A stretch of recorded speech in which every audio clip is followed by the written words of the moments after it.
BDR বিদ্রোহে হত্যাকাণ্ডে সুষ্ঠু বিচারের দাবিতে সকালে শহীদ মিনারে জড়ো হন ভুক্তভোগী পরিবারের সদস্যরা, ছিলেন বৈষম্য বিরোধী ছাত্র আন্দোলনের প্রতিনিধিরাও। ভুক্তভোগী পরিবারের সদস্যরা ন্যায় বিচার চান, অভিযোগ করেন বিগত সরকার এই হত্যাকাণ্ডের তদন্তের নামে মশকরা করেছে। নিরাপদ অনেকেই শাস্তি পেয়েছেন, প্রকৃত অপরাধীরা শাস্তির বাইরে রয়েছেন। আটক নিরপরাধীদের দ্রুত মুক্তির দাবি জানান তারা।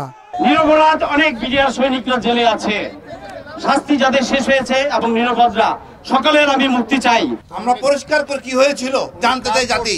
এখানে বিডিআর সদস্যরা ক্ষতিগ্রস্ত না, সেনাবাহিনী অফিসার পরিবাররা ক্ষতিগ্রস্ত না, পুরো জাতি ক্ষতিগ্রস্ত। আমরা খেয়াল রাখবো যেন এই তদন্ত যে কোনো মূল্যে নিরপেক্ষ এবং জাতীয় স্বার্থে এটা সর্বোচ্চ গ্রহণযোগ্য হয়।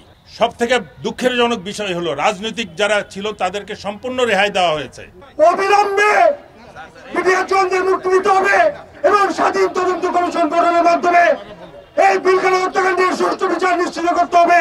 পিলখানার হত্যাকাণ্ডের বিচার কেউ থামায় রাখতে পারবে না, এটাই বঙ্গের মাটিতেই হবে।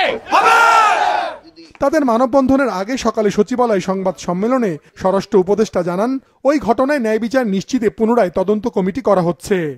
বিডিআর হত্যাকাণ্ডের ন্যায় বিচার নিশ্চিতকরণে আগামী 5 কার্য দিবসের মধ্যে একটি তদন্ত কমিটি গঠন করা হবে। সদস্যের সংখ্যাটা এখনো আমরা যেহেতু নিরূপণ করি নাই, এটা 5 জন হইতে পারে, 7 জন হইতে পারে, 9 জন হইতে পারে।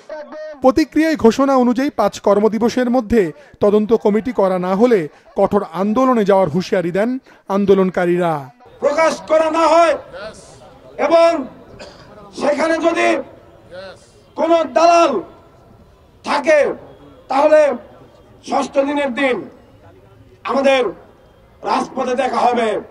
শহীদ মিনারে মানববন্ধন থেকে বাংলাদেশের সীমান্ত রক্ষী বাহিনীর নাম আবারও বিডিআর করার দাবিও জানানো হয়। মাশরুক রাহাত, মাছরাঙ্গা সংবাদ, ঢাকা।